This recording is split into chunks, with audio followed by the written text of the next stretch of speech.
Salut à tous, aujourd'hui on va parler du plus grand réseau décentralisé et communautaire de télécommunications hors internet et hors réseau mobile. Alors il s'agit du réseau Meshtastic si vous n'avez pas deviné. Alors si vous ne connaissez pas, c'est un réseau qui est basé sur, comme je vous ai dit, la contribution communautaire bénévole, c'est-à-dire que chacun peut participer à ce réseau à l'aide de petits relais. Donc voilà, vous en voyez deux ici mais je vais vous expliquer plus en détail après. Euh, alors, c'est basé sur le protocole de communication longue distance et à très faible consommation d'énergie, LoRa. Donc LoRa, c'est pour long range, il me semble, si je me trompe pas. J'espère que je me trompe pas, mais il me semble que c'est ça. Donc, c'est quelque chose qui est très intéressant. Pourquoi c'est intéressant? Parce qu'on va pouvoir faire de la communication, de la télécommunication hors Internet, comme je disais, et hors réseau mobile.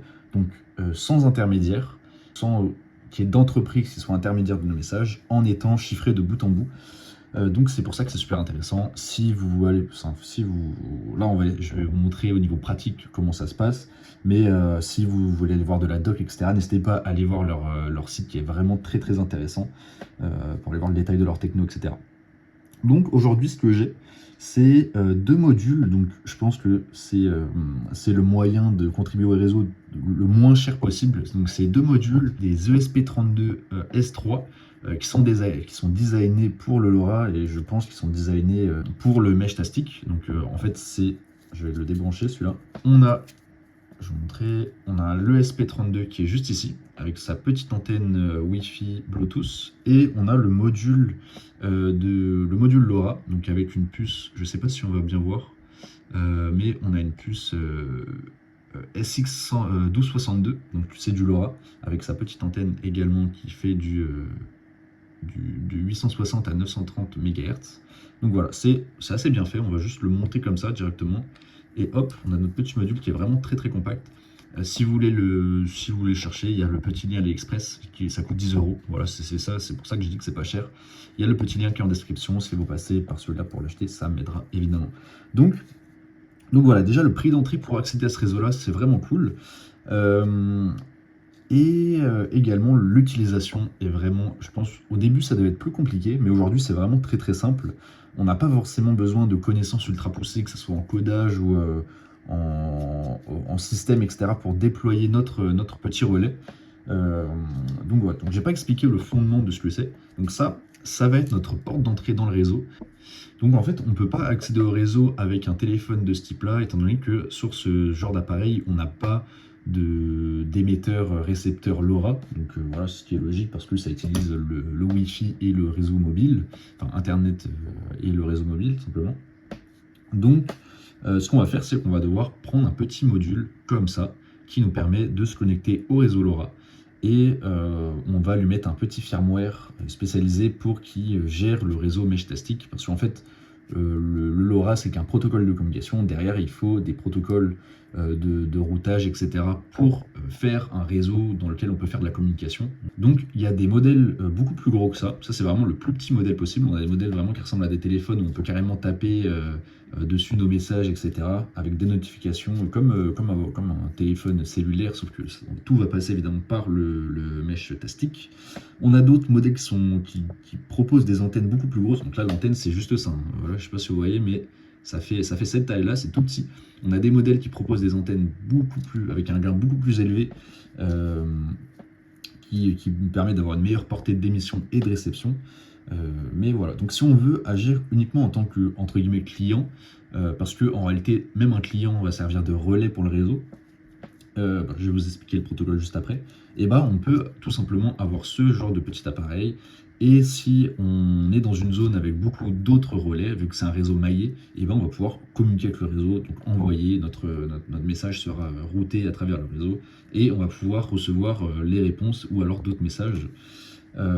Donc globalement, comment ça marche? Alors sur ce protocole, la communication, globalement, on va envoyer nos messages, ce message va être broadcasté à tous les nœuds, et les nœuds, si le nœud qui reçoit le message n'est pas le nœud destinataire, il va le rebroadcast avec les autres nœuds, jusqu'à temps de trouver le destinataire.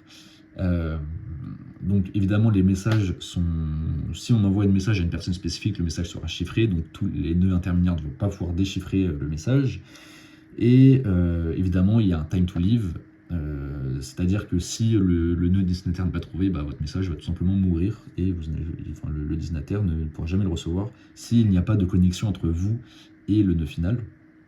Donc c'est pour ça c'est important en fait de faire vivre ce réseau, c'est-à-dire pour qu'il y ait le plus de nœuds possible, pour que le plus de personnes possibles puissent communiquer avec. Et réciproquement, si vous recevez un message qui ne vous est pas dédié, vous allez le rebroadcaster à l'ensemble du réseau. Voilà. Donc en fait, tout client sert également de relais. Donc il y a d'autres modes, j'ai pas tout cherché. Il y a des modes vous pouvez faire du routage, vous pouvez router aussi le MQTT vers Internet, c'est-à-dire vous pouvez servir de passerelle pour accéder à Internet. Voilà, il y a pas mal de fonctionnalités, mais je vous laisserai aller checker tout ça. C'est vraiment intéressant. Donc aujourd'hui, j'en ai deux. Donc si j'en avais qu'un, je pourrais pas vraiment tester parce que évidemment c'est des trucs à faible puissance et autour de chez moi, il y en a assez peu. Je suis pas dans une très très grande ville, mais l'intérêt d'en avoir deux, c'est que je peux faire des tests solo, c'est-à-dire que les deux vont pouvoir communiquer ensemble vu qu'ils sont juste à côté, c'est assez simple. D'ailleurs, j'ai même fait des tests de distance et c'est assez cool. Parce que même avec ces deux petits appareils, à plusieurs kilomètres, on peut. Si on a un champ de vision assez dégagé sur plusieurs kilomètres, j'ai testé sur 2 ou 3 kilomètres, et bah ça fonctionnait bien, même très bien. Et voilà. Donc, ces deux-là, comme j'ai dit, le protocole LoRa, c'est un protocole qui est très faible de consommation. Donc là, j'ai ma petite batterie Chugtech qu'on m'avait envoyé, que Chugtech m'avait envoyé d'ailleurs. Je vous mettrai le petit lien dans la description si vous voulez l'acheter, elle est vraiment cool. Et en fait, j'alimente celui-là avec cette batterie depuis absolument 2 jours. Et en fait, ça consomme tellement rien que je pourrais le laisser encore plusieurs jours comme ça sans vider la batterie. Donc c'est vraiment sympa. Donc voilà, c'est un truc qui consomme rien, qu'on peut laisser sur batterie. Si vous avez une petite batterie solaire, vous pouvez carrément le laisser dans votre voiture ou alors à votre fenêtre. Et le truc, je pense, peut durer des jours et des jours. C'est vraiment cool. Lui, l'autre, je l'alimente, je le connecte à mon PC. Donc en fait, pour l'utiliser, on a besoin d'une interface. Évidemment, je peux rien faire en l'état avec ce truc. Je peux pas taper des messages, donc on va avoir besoin d'une interface. Et l'interface, c'est Meshtastic qui la propose, c'est-à-dire qu'on a une petite application sur le téléphone, donc ce qu'on s'appelle des clients. C'est l'application qui nous permet de communiquer avec notre module, donc en Bluetooth ou alors en USB. Donc là, voilà, je vous montre le petit. Hop. Donc là, on voit que je suis bien connecté avec le Meshtastic B120.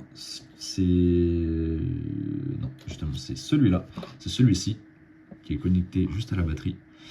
Et il y a un autre client disponible, un client web disponible sur le PC qui nous permet d'accéder via l'USB. Donc là, c'est celui-ci, il est connecté en USB au PC et je peux me connecter avec le client web sur ce petit module. Donc je vais vous mettre des petites captures d'écran côté PC, mais côté téléphone, je vais pouvoir vous montrer comment ça fonctionne. Donc ici, quand je vais dans nœud, on peut bien voir que j'ai accès à deux nœuds différents. On a le nœud, celui auquel je suis connecté, c'est le B120, on peut voir qu'il y a marqué Bluetooth connecté. Et le nœud que je capte via le réseau, c'est l'autre nœud, le nœud 9884, donc qui est visible via le LoRa. Donc là, on peut choisir, si on veut voir les nœuds MQTT, comme je vous ai dit, on peut se connecter à un channel MQTT public pour voir plein d'autres nœuds via Internet, mais nous, ce qui nous intéresse, c'est le LoRa. Donc voilà, on en voit bien deux.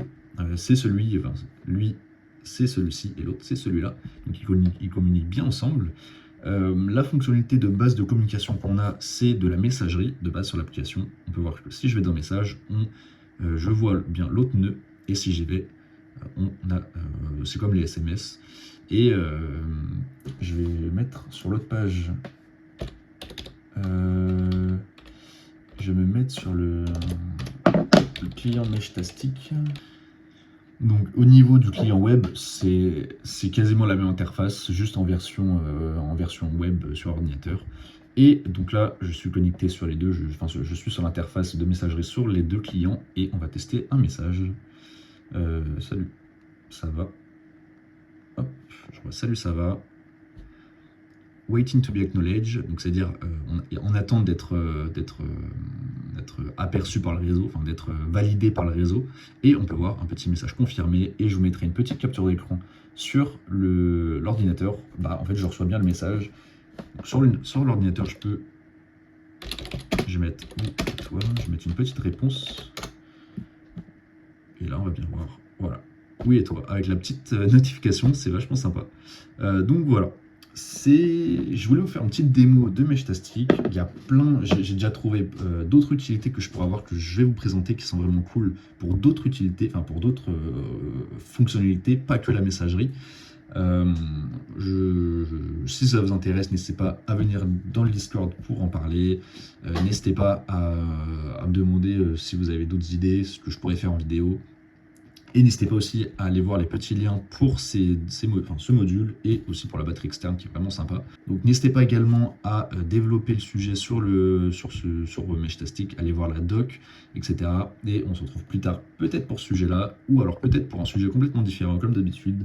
Et sur ce, je vous dis à plus. Allez, ciao!